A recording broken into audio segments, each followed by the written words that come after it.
Welcome everyone. Welcome back to today's Analyst for 30th of September 2023, where we will be trying to discuss the most important articles from the Hindu and the Indian Express.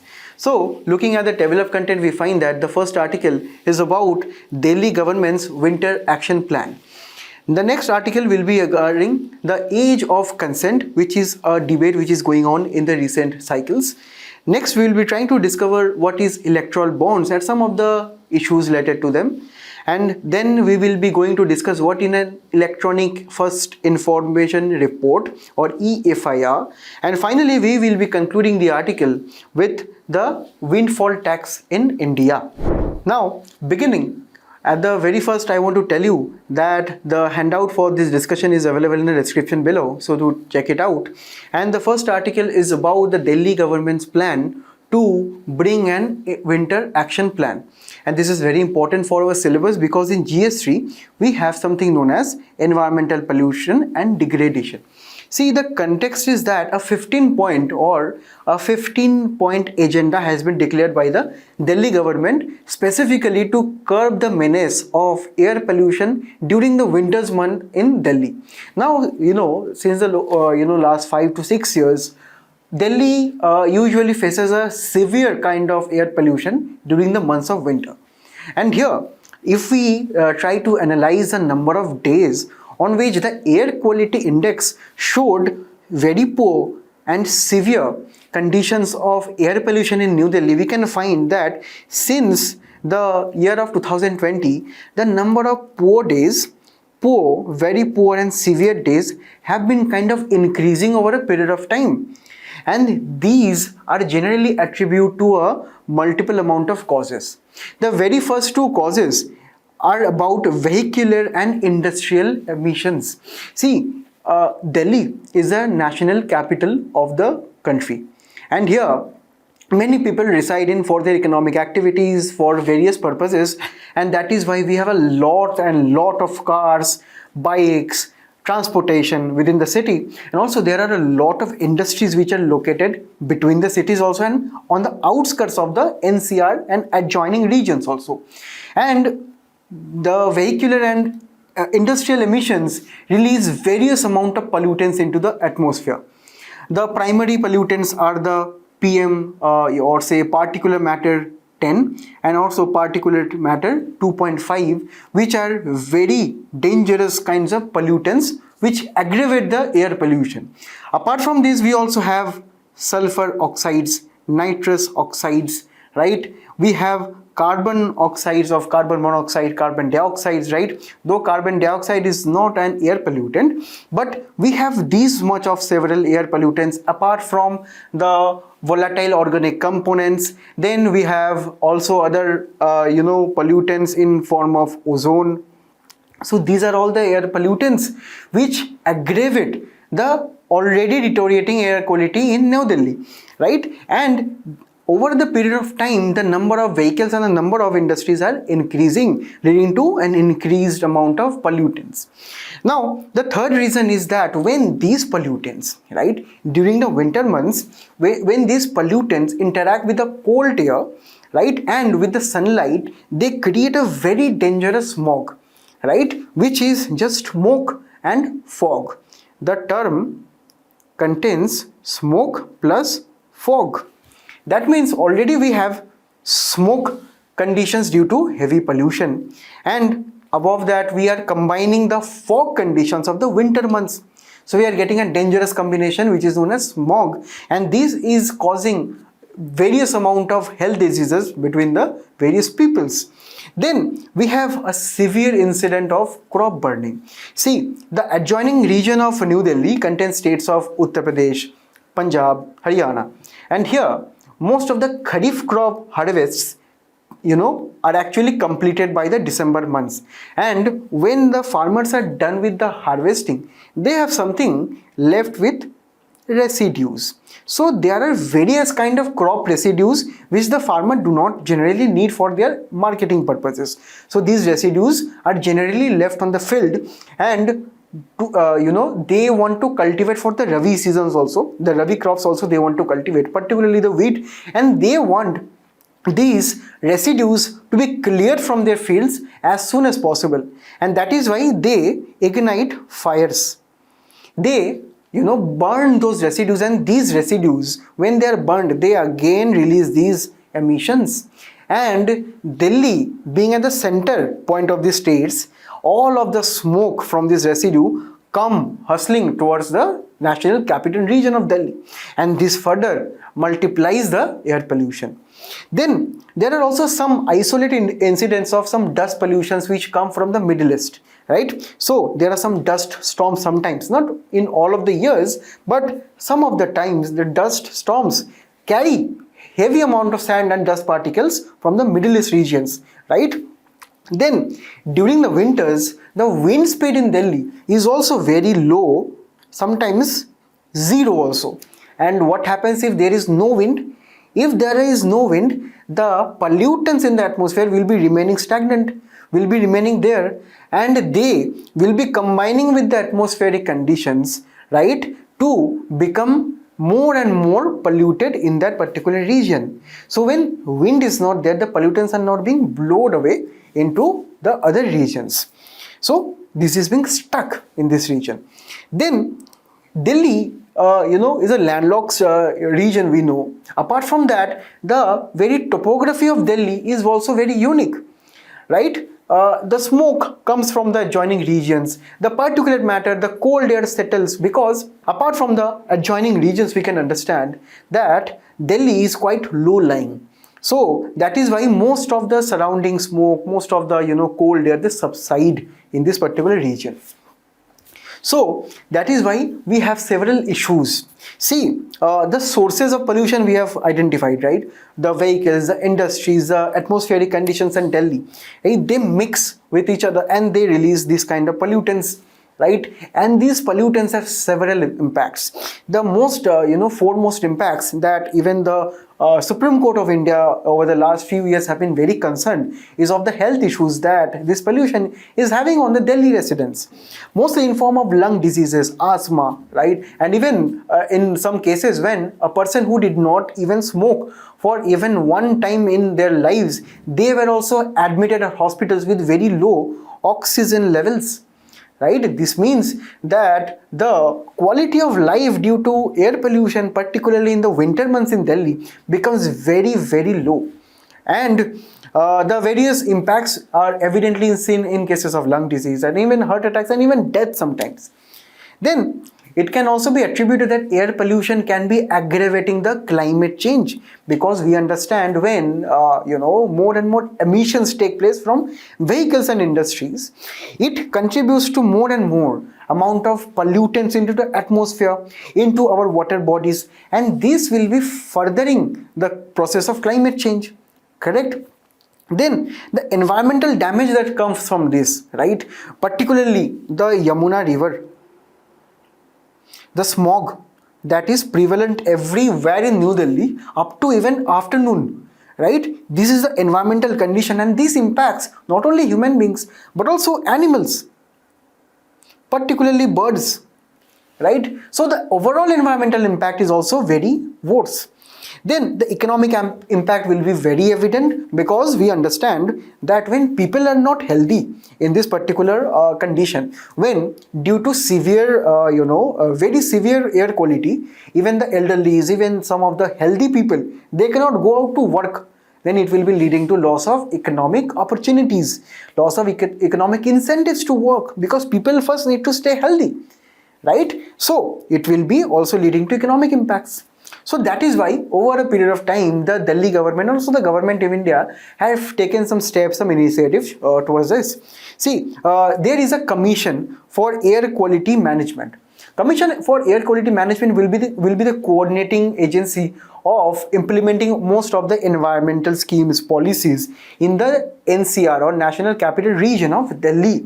Right? So also, apart from that, it will be coordinating with the various stakeholders involved here. The stakeholders are the government of Delhi, right? It will be the government of Punjab, Haryana, right? And also Uttar Pradesh. So all these government's policies will be coordinated in such a manner that the measures can be better implemented. Then there is also a graded response action plan. Now here the government will be trying to respond according to the air quality levels. For example, say if the air quality the government is observing is deteriorating as of now, so initially the government will be telling that now no activities will be permitted that will be causing more and more air pollution, right? So this is the first step. The second step, when the air quality will be decreasing further, now the government will be becoming more strict. So with every fall in air quality, the government will be increasing its strictness with respect to the activities that cause more and more air pollution. So there is a graded response according to the air pollution. Then the government has also launched the National Clean Air Program, or NCAP. See, NCAP is trying to reduce the particulate matter 10 and 2.5 to 20% by the year of 2024 in most of the major cities in the country, right? So it is trying to reduce the amount of pollutants essentially.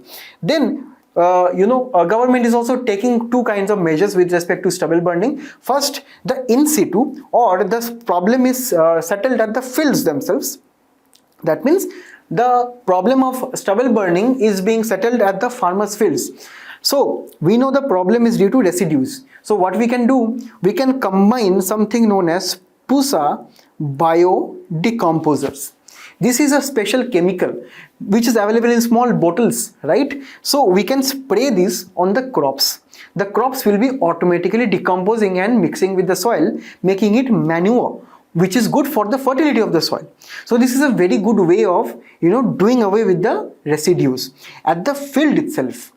Next, we have something also known as ex situ. Ex situ means we can collect the stubbles, we can collect the residues, and we can do what? We can transport these to a coal thermal power plant, and we can do what? We can directly feed these residues into the power plant to burn more energy, right? So the coal can get a new friend, right, now to generate more energy in form of a residue. We can also process this residue and make ethanol. Ethanol, if we can blend it with petrol, it can be very useful in reducing the carbon emission and overall emission of the vehicles and transport sector also, right? So we can easily blend with ethanol. So these are the in situ and ex situ measures which the government is now taking actually. Also, we know that Delhi government has a large fleet of electronic buses, right? All of those who are in Delhi, you can understand, and all of those who are not in Delhi, you must have read in the newspaper that the DTDC, which is the bus depot service in Delhi, the government buses, they are running electric buses, and they're increasing their fleet over the period of months. So this is actually doing good, because if we streamline the transportation sector and reduce the overall emissions in the transportation sector itself, it will be doing good for the air pollution scenario in Delhi. And also, the government of India is also trying to promote electronic vehicles by giving more and more rebates, by giving more and more incentives to both the consumers and the producers of electric vehicles, right? So that consumers can buy them in a better way. And finally, the Supreme Court also enforced a cracker ban in the NCR region, right? So this is also a very serious issue, particularly after the Diwali, where most of the crackers are actually burned during this time, and these pollution actually mixes with the air, making a dangerous cocktail.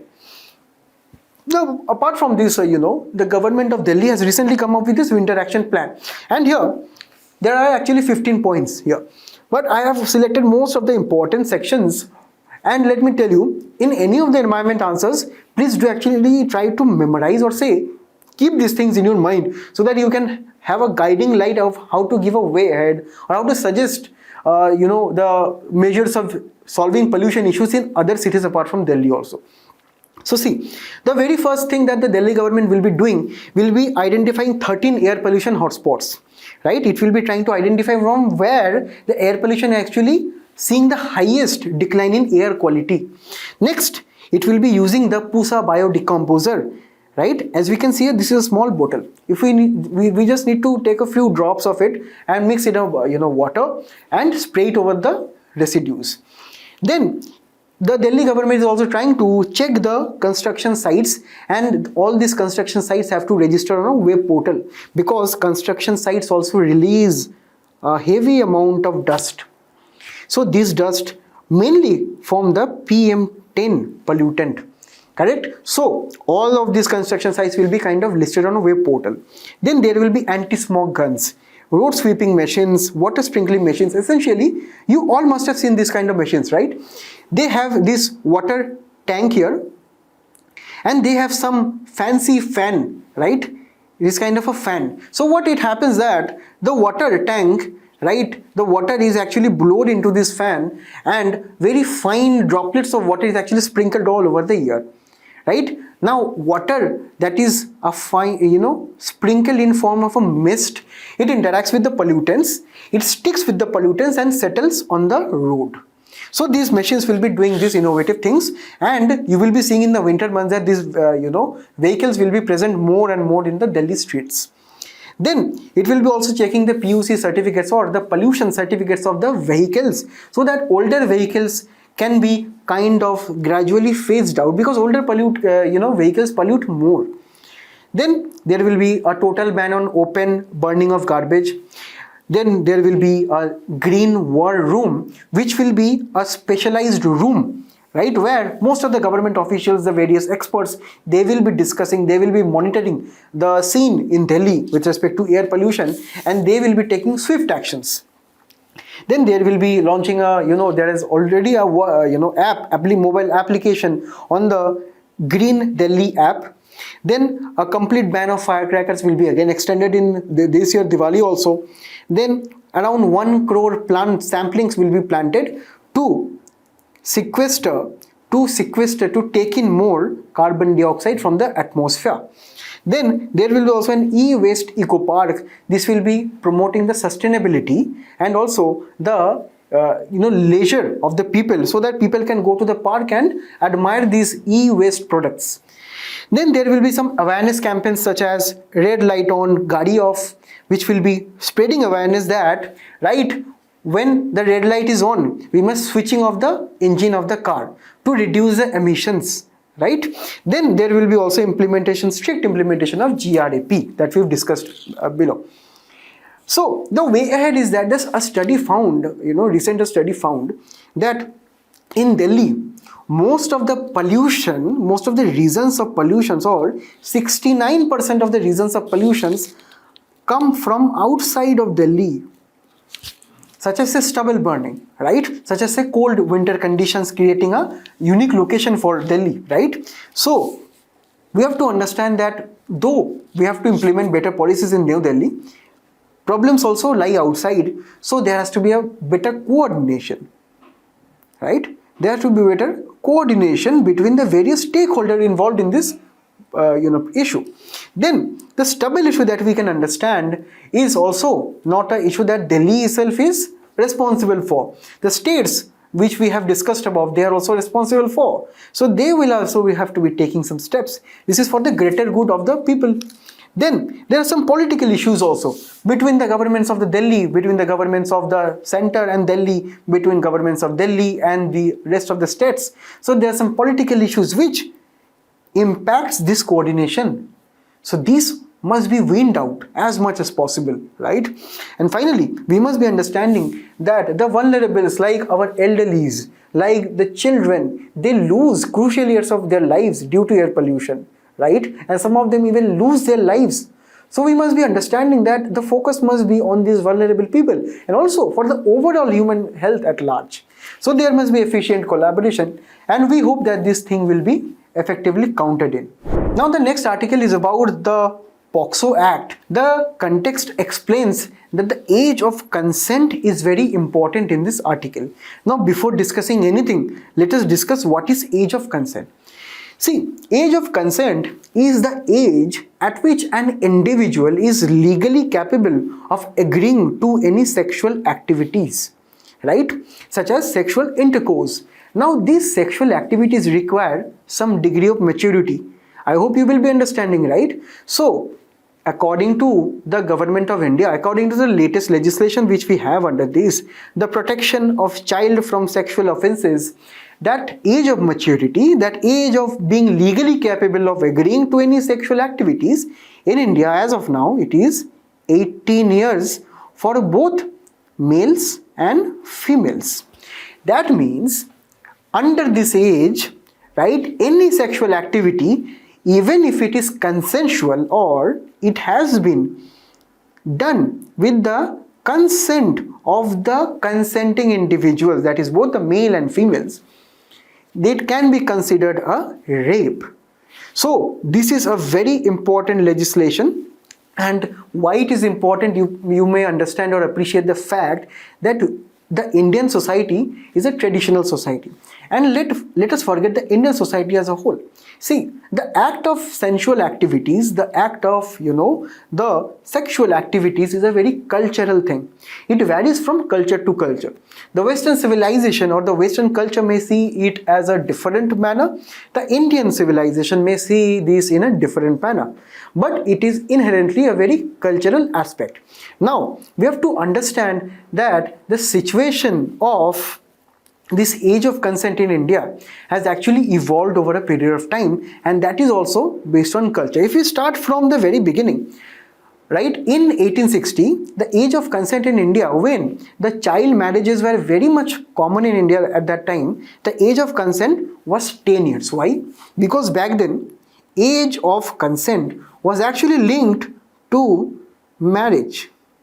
That means we can say that age of consent is actually equal to marriage. So back then, it was a norm, correct? And even right now in Indian society, this is the norm which is held by the most of the Indian people, right? Due to the traditional values, the age of consent in India is held equivalent to marriage. That means when you are marrying, you are attaining the age of consent, and vice versa. In 1891, the age of consent was actually increased to 12 years following the death of Fulmani, who died from sexual injuries at the very infant age of 11 to 12 years. So it was a very serious incident back then, and the British thought that we could increase this age of consent to 12 years. After this, in 1940, it was increased to 16 years, and from 1940 till 2012, according to the Indian Penal Code, under section 377, the age of consent remained 16 years. After this, actually, the POCSO Act was enacted. Now, we can understand this 10 years, this 12 years, this 16 years, actually indirectly or directly promoted in our Indian society the concept of child marriage too, right? So, firstly, it is important due to child marriage and the very institution of marriage. Next, we have to understand that age of consent is also linked to sexual abuse of children, correct? So, minors, particularly children, are very prone to being abused by adults. Here, the age of consent becomes very much important because it's kind of, if we have a defined age of consent, it can give some inherent political rights to the children to be protected against this kind of offenses. Because under POCSO Act, right, the very act regarding this, it has some severe punishments for this. Then pornography, child pornography is also targeted, right, regarding this age of consent. So these are the three most important reasons why we must be having an age of consent. Now here, in India, we have this act, a POCSO, where this is a very gender neutral act which is trying to define that any person under age of 18 is a child. Now before this, the IPC section 375 only, right, give rights to the female with respect to this age of consent, right? Then we have to understand that under this, non-reporting an offense is a crime. There is no time limit for reporting an offense under this. Then the victim's identity will be kept confidential and anonymous. So here, this is also creating a very good amount of protection for the victim. Now here, there are some issues. The biggest issue is that India, still being a traditional society as of now, is seeing a misuse of this act. How? So imagine a situation where a 17-year-old girl fell in love with a 19-year-old boy, right? Now, the girl's parents, being traditional or being having their own opinions of a particular relationship, they do not consent to this relationship, right? So, these acts have been misused many times to actually bring cases against these 19-year-old boys, right? Even if the relationship have been totally been consensual between the girl and the boy, right? Even the girl has been have told their parents that it is a totally consensual relation, it is with my own wishes, right? But then also it is being misused by many parents, and these cases are actually heard by many high courts across the country, and many high courts have actually acquitted people like these boys. After examining the facts, it has been found that these cases are actually indeed frivolous, but all of the cases are not frivolous, but there is a tendency of misuse, right? Then in genuine cases, the victim, mostly girls in this case, they find she finds herself trapped in this complex trio of acts. The very first is POXO Act, then there is this Medical Termination of Pregnancy Act, then there is this Child Marriage Prevention Act. So there are many legal loopholes, there are many legal dimensions which a small child and their terrified parents, they could not understand, and hence they fall into the trap of the Indian legal system and their sometimes perilous provisions of law. Then we have to understand the society is changing. In fact, under the NFHA's 5 survey, it has been found that around 39% of women actually had the sexual intercourse before they actually turned 18. So we can see this is a trend right now which is reflected in our changing society. Then we have to understand the burden on the courts is actually very high as of now due to these. Because between the period of 2017 to 2021, we can understand this case, right, in which juveniles, mostly juvenile boys who are below the age of 18, who have been convicted of this under these provisions of POXO Act, the cases have actually jumped 180%. So this is overburdening the judiciary also, right? Most of the lower courts, most of the high courts, they are overburdened with these cases, right? And also we can understand, irrespective of the gender, both boys and both girls, right, they once, if they are convicted of this crime, if they are even perpetuated of this crime, these leave a lifelong scar, correct? This scar is very difficult to get off. So these are some of the issues. So the way ahead in this matter is that according to the United Nations Convention on the Rights of the Child, according to the UN, a child will be someone who is below the age of 18. But the age of consent have not been detailed mentioned under this provision, correct? So it has been actually left to the respective nations. But a child will be someone who is below 18 years of age. Now the age of consent, according to most of the developed nations right now, will be kind of linked to say the age of attaining puberty. Can be set the least minimum possible, because this is something which is relating to a very heinous crime, that is rape, correct? Then around the world, if you can see, in Germany the age of consent is 14, in the UK it is 16, in France it is 15, in Bolivia it is related to the age of attaining puberty, right? So accordingly we can see the various countries also. In Bahrain the age of consent is as high as 21. Now the law commission has said that there must be guided judicial discretion. That means the law commission is telling that the judiciary, the courts which are hearing the cases, they must not say apply one fits all approach to all cases. So there must be guided judiciary discretion. So judges can look at the merits of the case and decide what is the best for them, because there is a tacit approval, right, between the children of this age. right? These affairs of love and relationship right now, it's becoming more and more widespread. It is very difficult to stop them, to restrict them. So the judiciary must be very considerate in this matter. Actually, the judiciary in some cases have been actually considerate. Now, the HER's provision of imprisonment under this act, the minimum is 3 years, which can be extended to 5 years. So minimum of 3 years is a very harsh punishment, right? So the government can rethink on this kind of harsh stringent punishment. But on the other hand, these harsh provisions are actually needed to actually deter such crimes such as child pornography, such as child sexual abuse.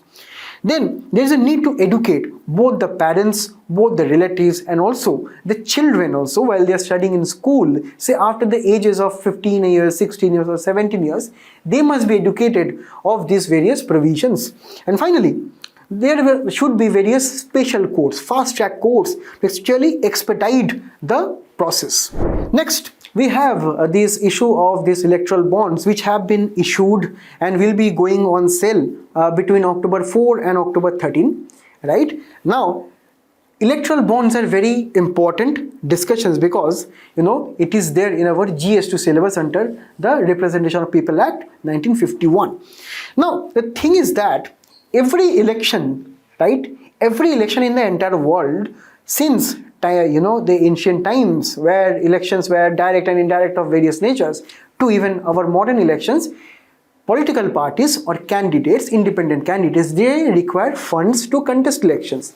We understand, right? They campaign, they release their manifesto, they try to deliver speeches, they try to promise people of various, welfare schemes and policies, and later when they go on to the government, they can actually implement these policies and make people's life better. So elections in any democracy are very important, and particularly for the political parties, they require some funds. So this is a very beginning of our discussion that elections and political parties need money. No one can deny this fact, right? Then we have to understand that people who donate money, because politicians per se are actually dependent on the donations that come from the people. Now most often, if you try to donate to any political party, you may have this thing in your mind that I do not want my name to go with this donation. Maybe there can be an ethical issue with your side that if I am donating, why will I keep my name? Then there can be another issue that if I am donating, I don't want to attach my name with any particular political party, but still I think that that candidate can be delivering a good thing, and that's why I want my donation to be in their support. So this is that the donors may want to become anonymous. Then we can understand that in India or in say developing countries, there is no one can deny that there are some issues with black money, right? That money which is not accounted for, and that money eventually goes on to election funding. So it becomes very dangerous because actually black money are with the criminals, and if criminals fund the political candidates, there can be a situation which is known as criminalization of politics, right? So there is also this issue of this cash donations. So it is better if we can somehow switch to a digital transaction maybe. Okay, now there is also need for formalizing political contributions. It cannot be the thing that, right, that you once in a day go and walk up to a political party and give any kind of money that you want. There must be proper records, there must be proper designation or say officers at the political party level also who will be dedicatedly accepting say donations. So there must be a formal way of donations. And finally, transparency must be also ensured through the Election Commission of India, which is the election watchdog in India, which will be trying to look at where the donations actually coming from, if the donations are actually going to evenly across all the political parties. So Election Commission of India should have also a transparency mechanism. Now here, the electoral bonds come into the picture. Electoral bonds means that you will be getting a facility to purchase a kind of a donation for the government. Say you want to donate, say, rupees 1000 to a political party X, right? Now you are an individual here. you want to donate to this party. Now what the government has said, that the government via the State Bank of India, under only some designated branches of State Bank of India in India, so it will be releasing something known as electoral bond. Now these electoral bonds will be in the multiples of 1,000 rupees, 10,000 rupees, 1 lakh, 10 lakh and even up to 1 crore. Now you as an individual, if you want to donate 1,000 rupees, you can just walk up to the State Bank of India and say that give me this electoral bond of 1,000 rupees. I want to donate to a political party. Now when you are transacting here, you cannot use cash. You only have to buy these via check or any RTGS, UPI, whatever payment you want, right? So you will be having this electoral bond, right? So what happened? This transaction level is actually recorded at the bank's level, right? And any issues with this transaction or with the issuance of electoral bond, who will be responsible? The Reserve Bank of India will be regulating the banks, if the banks are doing this properly or not, in a free and fair way or not. Then what you will do, after you have gotten this electoral bond, you will be going to that political party's office and depositing that. And that bond will not be carrying any name. It will be not containing your name, right? So within 15 days, you can submit this bond to the political party, and if the political party do not encash your bond or say will not redeem your bond within 15 days, it will be lapsing and the money will be going to the Prime Minister's Disaster Management Fund, right? Okay, now this is only available for the registered political parties, right? And political parties who have 1% of the valuable votes in India. Now we have to understand this is available only for 10 days in months of January, April, July and October, and that is why in October it will be releasing, and an additional 30 days if it is in the case of Lok Sabha elections which is going to take place, right? And also an extra fortnight for elections at the state legislatures and also union territories which are having legislative assemblies, right? And any amount that the political party is receiving via electoral bonds, these amounts will have to be disclosed to the Election Commission of India. Now there are some issues. The very first issue is this anonymity. Anonymity is not letting the other public to know who actually contributed that 1 crore, that 10 lakh to any political party, because under Article 19 of the Indian Constitution, we have something known as freedom of speech and expression. And what is freedom of speech and expression? If we do not have the information that who actually donated how much. So actually right to know is a fundamental right under Article 19. Correct? It is a fundamental freedom. So that is why this is being criticized. Then there are fears that since the government knows, because the government will be having records via the State Bank of India, right, directly and indirectly, so the government can know who is actually contributing to the government, right? So there can be a case where the business houses, the big business houses, the conglomerates and the government will be creating an unholy nexus known as crony capitalism, where the businesses are actually very well connected with the government of the day, and the government of the day is also very well connected with the businesses. So both the businesses will be extracting some lucrative projects by the government, and the government can claim huge amounts of funds during elections by the businesses, right? So this is a totally unholy nexus, right? It can breed this. Then there is also unequal disadvantage to the ruling parties, because the ruling government can know exactly who is donating for which party. If the ruling government is political party X, and if person B has donated to political party Y, that can be a cause for political targeting of individuals also, right? Then actually the Election Commission of India actually did various approvals before this electoral bonds.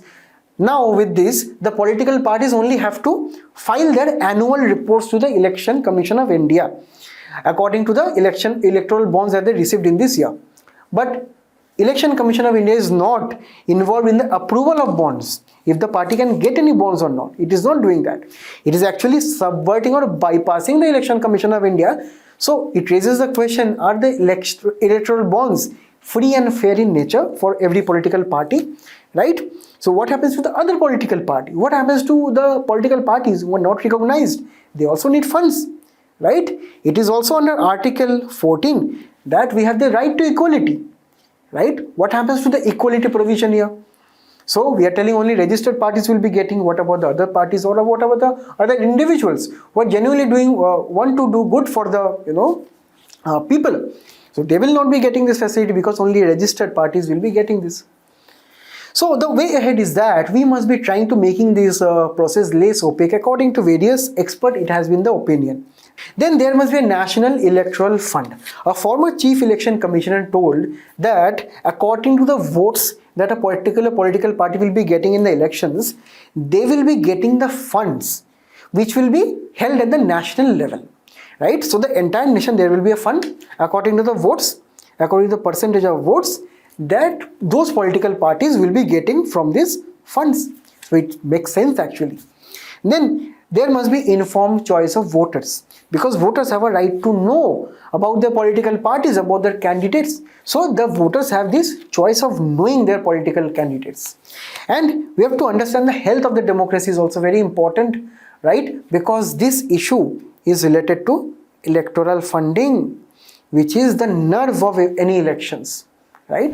Now the next article is pertaining to another law commission recommendation, where the law commission is trying to recommend the entire state governments, because law and order is a state subject, that electronic FIRs should be implemented in India's states, because this will be tackling long persisting issue of delays in the registration of police cases, right, and allowing citizens to report on crimes in real terms, right? Now before this, let us understand what is an FIR. Now you will be very amused to know that FIR, or first information report, has not been defined in the CRPC. So it is a piece of information that is given to the police officer when any cognizable offense has been committed. The entire list is given here. We can understand it can be a case of theft, cheating, trespassing, eavesdropping, and so on. Even rape and murder. So these are very serious offenses. And who can report? Anyone can report, right? If you are a victim, you can report. If there is a friend of yours who wants to report on your behalf, they can also report. So this is the thing. And also, this is a piece of information that must be reported as soon as possible. That means in the point of time, as soon as possible, it must be given to the police. So please remember that when a crime is committed, you must be submitting an FIR as soon as possible, right? And that FIR must be in writing. But here we can understand there are many issues. Actually, people do not actually file their cases in fear of the police. Mostly the women, they feel afraid to even go to the police stations. And also there are many harassments which some people face while filing their FIR. Sometimes the police do not even accept them, right? In some of the states, in some of the cities. So the way to electronic FIR will be a very streamlined process, because here, say if you have lost something or someone has stolen something from you and you suspect that person, or just suspect the event. So you can just go onto the website, you can type in your name, you can type in your various personal details so that police can contact you, and you can just tell about the incident and you can just submit your e-FIR. It is as simple as that, right? It can be on the palm of your mobile. In case of Delhi police, you can just go to their website, right? You can choose the column for theft or any other cognizable offenses and you can register your complaint. It is as easy as that, right? So actually we can benefit, we as a nation can benefit from more and more e-FIRs being adopted at all of the police stations in the country, right? Now the next article is regarding the government's decision to hike windfall taxes on crude petroleum. Mostly it is because right now the prices of crude oil is increasing and the domestic producers of crude oil are actually having more and more profit due to this increase in prices in the international crude oil. Now let us try to understand this in a better way by understanding what is windfall tax in the very first place. Now see, you are someone who is a crude oil supplier in the domestic market, right? So you supply crude oil and you are a domestic. That means you are an Indian company who is selling crude oil. Now you see, you get crude oil from domestic India also, for example, and you import it from the external economies also. So say the price is right now 100 rupees per liter. Now say that due to any crisis internationally or due to any event in the international arena, that prices of crude oil is now 180 rupees per liter. That means you can have immediate profits out of doing nothing actually. You're just sitting and the next day the prices increased all of a sudden, right? So you will be very happy, right? All of a sudden I'm getting extra 80 rupees, but now the government will be coming, because government says that any profit generated in India, you have to pay a tax. You are say earning your income, you have to pay tax. You are selling or yes, manufacturing any item, so you have to pay commercial taxes, right? Also you have to pay GST, goods and service taxes. So any additional profits that is kind of sudden in nature, right? That is sudden in nature and that is related to external events, right? So it will be leading to a tax that is known as windfall tax, correct? Now it cannot be a thing that, for example, if you are a company and you are trying to upgrade your technology, you are investing in science and technology, you are investing in research, so all of a sudden you did what? You decrease the cost of your production using better technology. Now will it be, when your cost is decreased, your total profits will also increase, right? Your revenues will also increase. Then can it be a case of windfall taxes? No, because you as a company is making innovations. Innovations are not actually taxed on windfall taxes. Windfall taxes happen due to external events of the company. This is something happening internally in the company, right? And here, why we are talking only about companies? Individuals are also taxed based on their windfall gains, windfall profits. See, gift tax, inheritance tax, or any income that you have through game shows, like say Kaun Banega Crorepati, right? Gambling, lottery, they are all taxed, right? So windfall tax is also applicable in some cases. Now what is the rationale? For example, say during the World War I and World War II, the governments of US and UK, they actually imposed windfall taxes on companies that manufacture war equipments such as say guns, right, textiles, right? So they imposed taxes on these companies because these companies had high profit because these war equipments were in high demand back then. And what the governments back then did, they invested in say increasing government revenues, because now the government can say hire more employees for government services, right? They can construct more roads, schools, colleges. So this will be leading to more revenues for the government to spend. And finally, this will be leading to better welfare schemes for the vulnerable sections of the population also. Because here, you have to understand this profits where you're taking from the extra profit all of a sudden. Correct? The companies can at least keep something of the profit and give taxes to the government so the government can do these activities, right? So these were all the articles for discussion today. I thank you all for being a very patient audience. All the best for your future. Thank you.